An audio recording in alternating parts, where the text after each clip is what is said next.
जी سلامونه چې کم کسان اسلام آباد ته ټریولینګ کوي هغه پر اطلاع ده چې سبا لانګ مارچ سبا دی او پنجاب پولیس چې دی نن نه دا اټک پولې بند کړی دی او دلته ثوابۍ کې مونږ پښتونخوا موټروي پټرول هم راغلی نو هغوی خلک منې کوي دا دې ځای نه لاره بنده ده او هغه مخکې ثوابۍ چې کراس کوي نو ویل کېږي چې پنجاب پولیس چې دی اټک پولې بند کړی کانټینر یې پیښي نو هغه طرف اسلام آباد نه پېښور له تللی شئ او دا چې دی موټروي دلته بنده ده نو ثوابۍ کې یو لا ډایورشن ورکړی دی مارچ خو سبا دی خو پنجاب پولیس عجیبه پالیسي دي نه پوهېږي چې څه له بلا خلک چې دي هغو مطلب دا چې سورلی راخي جولي ماشومان زنانه دي نو باید چې پنجاب پولیس دا ظلم کا سبا نه ورته لاره بنده که ګوره خلکو ته تکلیف دی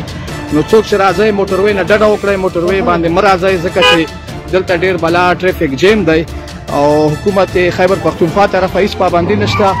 او موږ موټروي پټرول چې دی هغوی هم خلکو سره دلته ډایورژن ورته لګولی دا وګورئ ثوابۍ ته به کټ کېږئ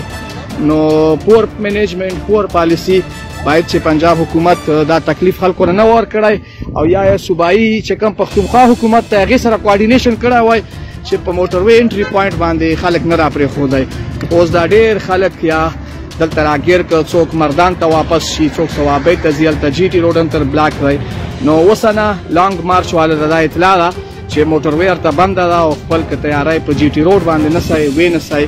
نو موږ له هم تکلیف راله راکړ نو دا ثوابۍ ډایورژن یې ورکړی کې پې کې پولیس ښه کار یې کړی چې خلکو ته تکلیف نه خو دې طرفه دا چې وګوره سار ته زوم کومه دا لاره چې د ثوابۍ نه سیده مخکې اټک پول راځي اټک پول مطلب پښتونخوا ختمه کي پنجاب شروع کږي نو اټک پول چې دی پنجاب پولیس بلاک کړی دی نو باید چې دا یې نه وای کړي ځکه چې غټه شپه ده پکې نن یې پرېښي وای چې دا خلک تلي وای خو بیا هم تازه اپډیټ سي چې پنجاب پولیس چې دی موټروي بنده کړې ده لانګ مارچ والا گزارش کو چې